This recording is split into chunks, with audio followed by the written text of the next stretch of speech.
요즘 SNS상에 수만 명 이상의 팔로워를 보유한 인기 스타들이 있습니다.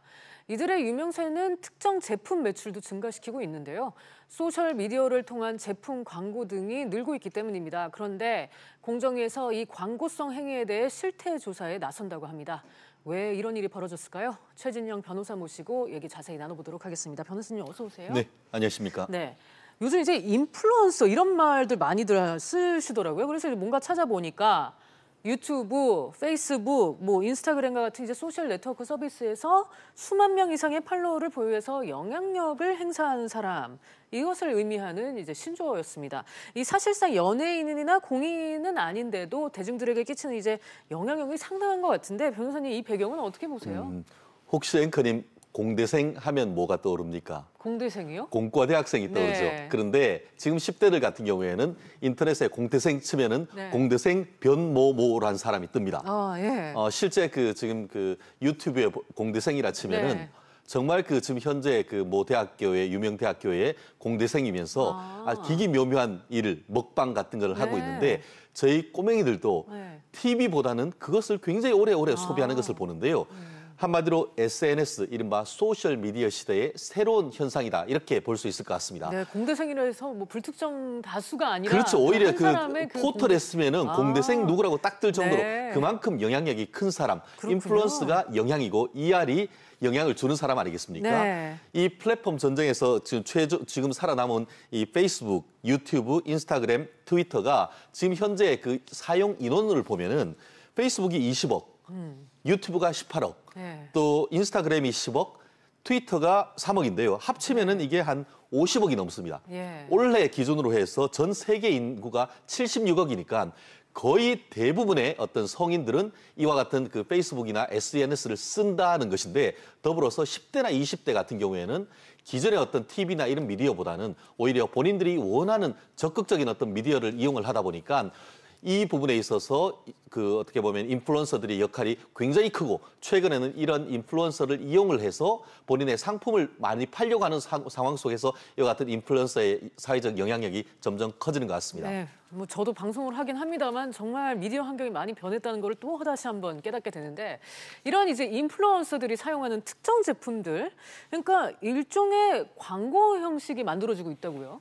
그렇습니다. 실제 제가 2000년대 초반 같은 경우에는 파워 블로거 네. 이런 분들이 있었지 않습니까? 그랬었죠. 본인들이 네. 블로그를 운영하면서 네. 어떤 제품의 후기를 썼는데 굉장히 공정하게 이렇게 쓰는 그런 문제가 있었었는데 이제는 그런 블로그 시대를 넘어서 SNS로 시대를 넘어오다 보니까 SNS에서 마치 예전에 파워 블로그 같은 인플루언서들이 단순히 본인의 개인적인 일상뿐만 아니고 소소한 자기의 생활을 넘어서 내 몸매가 관련해 가지고 네. 어떤 다이어트 식품이라든가 어떤 아니면은 제품을 사용했다. 얼굴에 바르는 화장품 네. 이런 부분에 대한 쓴 후기 같은 걸 올리는데 결국 그러한 부분이 알고 봤더니만 그 물품을 제공해준 회사에서 그것을 제작을 해주고 후원을 받았음에도 불구하고 거기에 그와 같은 어떤 후원을 밝히지 않고 하는 그런 점이 지금 문제가 되고 있는데 최근 보면은 이게 어떤 인플루언서의 마케팅 시장 규모가 어마어마합니다. 한 미디어 업체에 따르면 2015년에 한 5,600억 정도 됐는데 3년 만에 한 6배로는 올해 같은 경우에는 3조 6천억 원. 네. 다가오는 2020년 그러니까 한 5년 사이에 10배가 되는 5조 6천억 원 정도의 어떤 마케팅 시장이 열린다라고 보면은 정말 그들의 역할이 어마어마하고 이제는 정말 제도권 내에서 이 부분을 좀 자정해야 될 필요성이 있다. 이렇게 해서 좀 문제가 되고 있는 것 같습니다. 네, 이런 문제가 제기되는 이유가 이런 인플루언서들의 컨텐츠는 사실 불특정 다수가 이제 접속을 해서 접할 수 있는 거 아니겠습니까? 그래서 자칫 이제 거짓이나 과종 광고식으로 되면 이 피해가 발생하지 않을까 하는 우려 때문이겠죠. 그렇습니다. 그렇다 보니까 지금 공정거래위원회에서 공정거래위원회가 담당하는 것이 이른바 표시 광고 공정화에 관한 법률이라는 것을 담당을 합니다. 그런데 이런 식으로 해서 내용 자체가 허위이거나 아니면 과장 광고 그리고 어떤 돈을 받았음에도 불구하고 받은 것을 없는 것처럼 해서 하는 광고에 대해서는 어떤 자정의 어떤 정도를 넘어서 규제의 필요성이 있다라고 지금 얘기를 하고 있는 것 같은데요. 실제로 이런 부분에 있어서 어떤 특정 업체의 후원을 받거나 대가를 보장받고 하는 SNS에 대해서는 좀 앞으로는 규제하겠다라는 걸 했기 때문에 지금 단순히 그 공정거래위원회뿐만 아니고 관련되는 그 어떤 그 외곽의 어떤 단체들을 이용해서 이 부분을 단속한다고 하니까 좀 이와 같은 단속이나 제재를 통해서 결국은 소비자들의 어떤 후생을 높인다는 취지에서는 나름대로 어떤 그 의미 있는 조치가 아닌가 생각합니다. 네, 한편 이제 특정 제품 등 협찬을 받거나 대가성 보장을 받고 이 본인의 SNS에 후기를 올리는 등 이 인플루언서 마케팅도 등장을 했습니다. 이제 위험 수위에 도달했다는 판단에서 공정위가 이제 실태 조사에 착수를 한 거죠. 그렇습니다. 말씀드린 것처럼 법 자체는 표시광고 공정화에 관한 법률인데 네. 이것 같은 경우는 어떻습니까? 내가 써보니까 괜찮더라. 한마디로 그것은 추천이나 보증이라고 네. 보는 것이죠. 그래서 추천 및 보증에 관한 표시광고에 관한 그 심사 기준 이런 것을 마련을 했었고 그 마련에 있는 기준에 따라서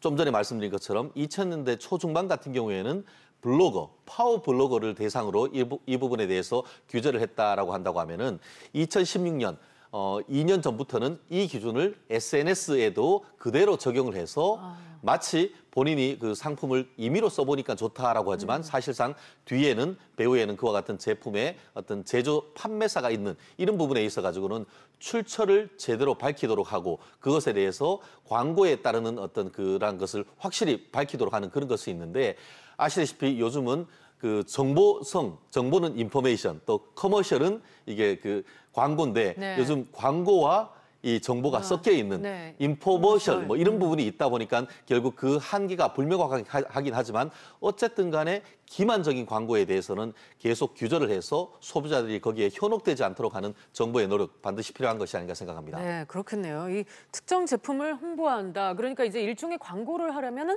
협찬을 받았다는 거를 알려야 한다. 결국 이런 얘기가 되겠죠. 실제 이와 관련해서 지침이 나온 게 있습니까? 그렇습니다. 지금 같은 경우에는 그 표시광고 공정화에 관한 법률에 따라서 지금 이 부분을 규제를 한다라고 하고 있고 현재 관련되는 그 규정에 따랐을 경우에는 이를 위반했을 경우에는 시정명령이나 경우에 따라서는 매출액의 2%에 해당하는 정도의 과징금을 물릴 수 있다라고 얘기하는데요.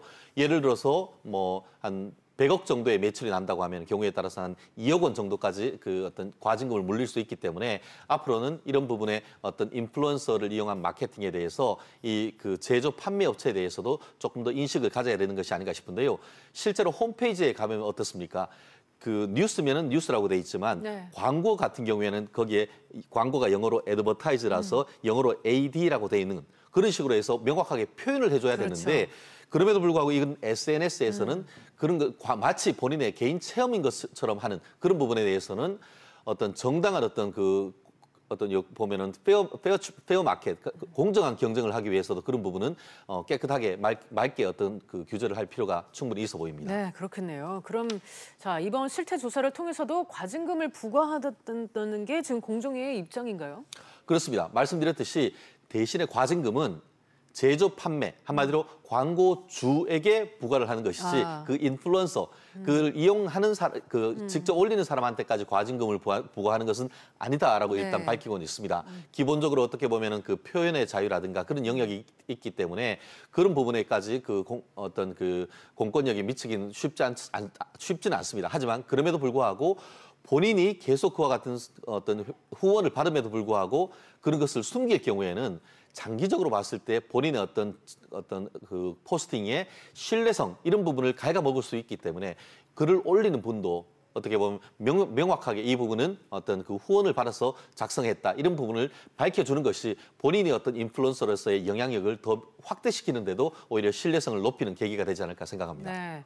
사실 이제 SNS를 이용하는 많은 분들이 그동안 특히 이제 인플루언서의 제품 후기를 보고 직접 구입해온 소비자들이 상당히 많은 걸로 알고 있는데 앞으로 이제 소비자들의 인식에도 변화가 생겨야 될 것 같아요. 그렇습니다. 실제로 그 파워 블로거 할 때도 초기에는 이런 문제가 있었습니다. 그런데 그 말씀드렸듯이 이제 추천이나 이런 광고에 관한 기준에 대해서 좀 더 엄격하게 조사를 하다 보면은 실제로 저희도 그 검색을 하다 보면은 굉장히 길게 하고 제일 끝에는 이것이 어떤 후원을 받을 수 있다는 네. 광고를 밑에 분명히 표시를 합니다. 아, 그러면은 이 부분에 대해서는 어느 정도 내가 신뢰를 부여할 수 있겠구나. 이런 취지를 하고 있기 때문에 결국 앞으로 글을 볼 때도 단순한 개인의 어떤 취향에 한 것이냐 아니면은 정말 본인의 어떤 그런 수십만 명, 수만 명에 이르는 어떤 그 팔로워에 따르는 그런 이익을 보기 위한 것이냐 그런 것을 보면서 판단을 한다고 하면은 결국 소비자들의 스마트한 소비자들의 어떤 그런 를 보호하기 위한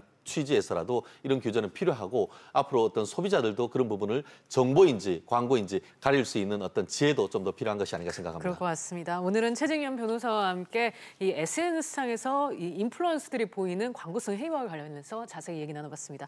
변호사님 오늘 말씀 감사합니다.